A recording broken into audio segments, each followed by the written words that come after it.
joining us for this episode of Springdale Today. I'm your host, Mary Jordan. We're here today with Coach Greg Scott, who is the Springdale High School head boys basketball coach, and he's going to be talking to us a little bit about how he's going to be leading the Bulldogs on the court this year. You come to the district with 22 years experience, is that right? Yes, ma'am. And this is my second year in the district. Excited to be leading the boys program here at Springdale.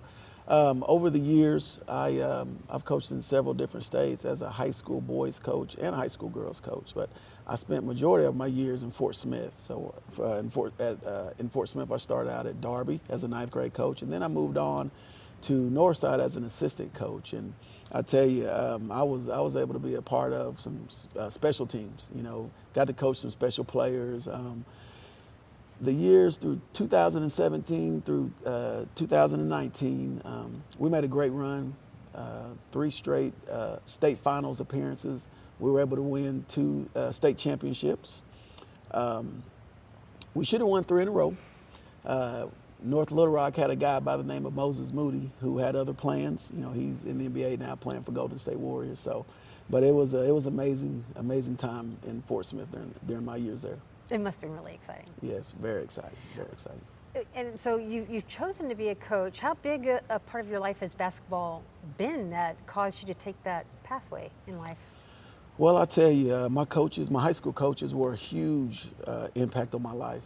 You know, coming from a single parent home, you know, they provided that guidance and structure I needed. And, you know, from that point, during my college years, I always came home and they allowed me to coach, come help out in the youth basketball camps. And, you know, from that point, I just knew that I wanted to be in a position someday to give back and help others. So is that why you coach, is to give back and help others? Yes, and like I said, the game has done so much for me. I wanna serve my students, not only my players, but my students. And when I see other kids in the hallways, you know, I just want to be in a position to make a difference and be a positive influence on others. Well, thank you for bringing that to us. Yes. And so it sounds like you did play in high school and you did play in college. What can you share with us about that? So I played at Southside High School in Fort Smith, and from there, I took the junior college route. I signed with Bacone College in Muskogee, Oklahoma. From there, I transferred out to Denver, Colorado, and played at a Division II school. And you know, Denver is obviously, it's Colorado, it's cold. And for those who know me, they know that I'm not a cold person, and I hate being cold. So during the recruiting process, they needed a shooter, and the coach was like, "Hey, listen, you can come down here and shoot as much as you want." So I said, "Hey, where do I sign?" So I wound up in Colorado. Obviously, that didn't happen. You know, I shot a little bit, but it's not as much as I wanted. But it was still it was a great time, great experience. So I love Colorado. We're out in Denver at least once a year. Okay. So are there any memories about growing up playing basketball that kind of stand out to you or are fond for you? Yeah, I would say I would date back to my time in Denver. You know, Saturday mornings would be 6 a.m. practices, and one of the experience was, you know, I got up early. I'm ready to go get a workout, and I look outside. It's 6 or 7 inches of snow, and well, you know, in Arkansas here, everything's shut down, and so I'm ready to go back to bed, get some sleep. And you know, my teammates, they're like, you know, listen, I don't know how it is in Arkansas, but we are going to practice. So my next question was, you know, how are we going to get there? So we had to walk. So, you know, I started to question my decision. This was like October. It's good weather here in Arkansas. So, but I had to grow up fast. But overall, I would say my most memorable experience was just with my teammates. You know, through high school, through college, you know, you're building that lifelong friendship, and you know, those are things that's going to last with you forever. And you were saying that a factor in coaching is wanting to give back and serve your students in your community. Are there any particular instances that happened to you that you were like, man, this is where I'm supposed to be. I made the right choice. Just the growth, seeing the growth of my players, my past players. You know, obviously social media is big, so you get a chance to follow your past players, but just their growth on and off the court. It's just rewarding. Each day it motivates me when I wake up, it motivates me. You know, just being able to be in a position and to make an impact on a student's lives, my players' lives. So. Well, and you talk about past players. I understand you've had some athletes that you've coached that have gone on to do some pretty great things. Yes, ma'am. During my time at Northside, I coached, had a privilege of, I say it's a privilege because it was a privilege of coaching Isaiah Joe and Jalen Williams, who are now, first, they played at University of Arkansas, and they are now playing with the Oklahoma City Thunder. Just won an NBA World Championship. So, did you go down for the parade? I did not. I thought about it, but I called them and texted them and congratulated them. But I was looking at the weather and it was just so hot, so hot. But that is once in a lifetime thing. So I told them next time, we expect you guys to win again, and I will be down there. So too hot, too cold. Air conditioning is where you're going to stay. Yes. What's it like, though, seeing youth that you've had any kind of impact, any kind of hand in? You had an opportunity to kind of support them in that journey. What's it like seeing them experience that kind of success? It's rewarding. Everything the success they're having, they've earned every bit of it, because those guys work extremely hard. Even in high school to this day, they still work hard. They still want to get better at their craft. They're an inspiration to our youth. They had a dream, they had a vision, and now they're playing at the highest level. And man, I just so excited for them. Not only are they good basketball players, but they're good people. They come from great families that have grounded them well. I'm just excited to continue following their journey. Yeah, me too. It's very much fun to watch them. We are at Springdale High School talking to boys basketball coach Greg Scott, talking to him about the upcoming season. So we've talked a little bit about your past and players that you've had an opportunity to lead on the court. What are you guys doing this season to get ready? Where are you guys at right now as a team? Well, I tell you, right now we're full throttle. We're a little bit behind. We didn't get a chance to have an off season together, so the pedal is on the gas right now. And anytime you're taking over a new program, it takes time to install a new system. And so, but I tell you, one thing that I'm excited about is our players. They've bought in. They're locked in, they bought in, and they're ready for this new challenge. Right now we have about 17, 18 players in the program, and I would like that number to increase. I like to have 30 to 35 players in my program. So. All right. And then, so right now, do you think you have any players that you're kind of thinking are the players you might want to keep an eye on this year? I tell you, there's a couple players that have stood out this summer. Since this summer, Taven Bledsaw and Javion Phillips. And Taven is a transfer. He comes from another program across town, and he's going to be a huge asset to our program. He's a guy that he's a high energy guy that plays hard on and off, or on both ends of the court. Offensively and defensively. So we're going to rely on him a lot this year.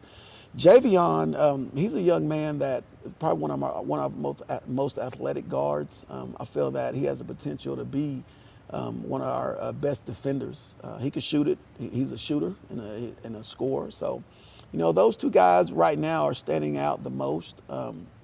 I really like our incoming sophomore class.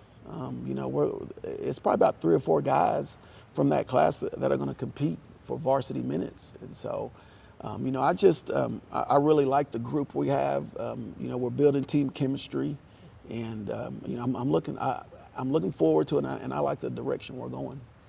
Is there anywhere that you think the team already has a strong presence on the court that you can kind of enhance versus what building blocks you feel that you could build on a little bit more with them? Right now we're in the process of finding our identity. We don't have any returning varsity players, and that's okay, except Taven. He's a transfer. He transferred in, but so we're in that process. But I can tell you right now that we're working hard daily, and we're going to hang our hats on our effort and our energy. Right now, we don't have the 6'7", 6'8", and we're just going to try to outwork people and play as hard as we can and compete every night. This can be exciting. Yes. It's exciting. Yes. And to watch them grow and see where they were at the beginning of the season to where they're brought as they Yes. continue in. All right, so as you're training them and you're working with them, is there any personal philosophies that you as a coach try to make sure that they are bringing to the court, or that you are emphasizing for them as a leader?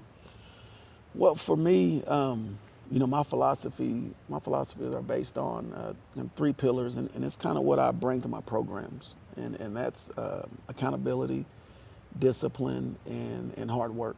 It's all I know. It's how I was raised.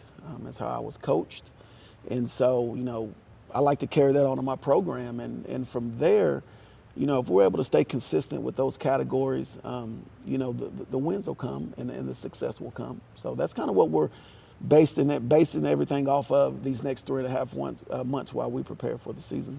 All right. Well, we spend a lot of time talking about basketball. Is there anything else in regards to your time with Springdale High School and their coaching program that you wanted to mention that I didn't even think to consider? I would say that I'm grateful to be a part of the Springdale Bulldog family. Ever since I've accepted the job, it's just been a warm welcoming from everyone, to the administration, the faculty. The community has been great. This is an amazing district. And I tell you, I'm just looking forward to building something special here at Springdale High School. I'm looking forward to it. That's so exciting. Okay, so now we go into the fun part. This has all been fun. All of this has been fun, but this is a little, a lot of interviews have a tendency to be formal, and even though we try to keep it conversational here, sometimes it's fun just to see what people are thinking. So we did this with Coach Dan Nauer. He seemed to survive, so we thought you might be able to do it too. Okay, you ready? Right. So we're going to give you about 10 or so questions. Okay, let's go. What is the last movie you watched? Goodness. It's one of those Avenger movies. Okay. I'm not really an Avenger guy, but my kids, they like that stuff, and so one of those movies. One of those I don't know the name of it, but it was good. Okay, so what's your favorite comfort food? Wings. I love wings. Spicy? Yes. I like a lot of different flavors. Okay. And then what 3 words would you use to describe yourself? I would say passionate, relentless, and I like the word accountable. I'm extremely passionate about my career and what I do, just because, like I said, the game of basketball has done so much for me in my life. And I think relentless, I consider myself a lifelong learner. And I think that, coaches, we ask our players to do so much.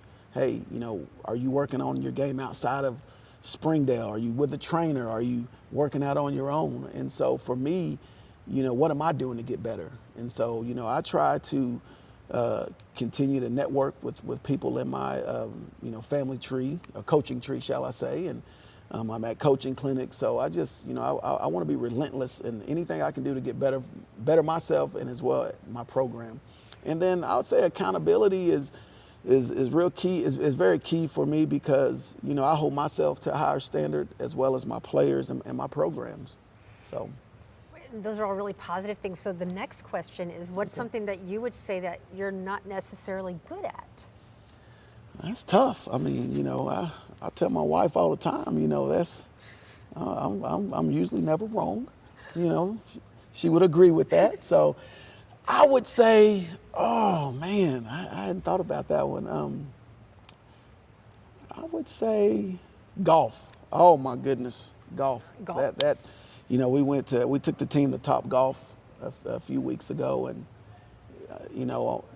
after the first hour, I was dead tired. So I have a new respect for golfers, and I wasn't even out in the field playing. I'm standing there just swinging, and I was exhausted.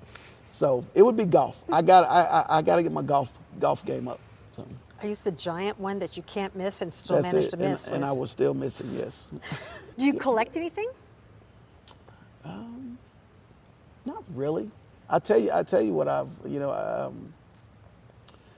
I've collected a lot because I lose them all the time. A lot of pickleballs, you know, those little balls, because I lose them all the time. So I try to go buy a lot of those, but I'm not really a collector. I try to stay active a lot, but you know, I lose a lot of pickleballs when I go play. So you play pickleball quite a bit, huh? Yes. All right, well, what would you say is a little known fact about you that people just aren't aware of? Well, I love playing pickup basketball. Still to this day, I'm not as fast as I used to be, but I still can shoot it a little bit. I love working out. I try to stay active. Like I said, pickleball, tennis. I love spending time with my family, my kids. And I just, you know, I enjoy life. I enjoy what I do. I love my career. I love my family. And I'm excited just to be a part of this Springdale district. We're excited to have you here, Coach, and thank you for chatting with us today. Yes. It seems like that's just a perfect segue. Yes, ma'am. We're so grateful that you're here with us today. And I'm Mary Jordan, and I hope to talk to you soon and learn a little bit more about what's happening in Springdale today. Springdale Today is a production of Springdale Public Schools Communication Office. The podcast is hosted by Mary Jordan and is produced and edited by Micah DeLacy. Be sure to subscribe to Springdale Today for free on your favorite podcast platform. And don't forget to follow Springdale Today on social media for episode updates and behind-the-scenes conversations. Thank you for listening. We hope you'll join us in the future as we continue to learn about the amazing stories happening in Springdale today.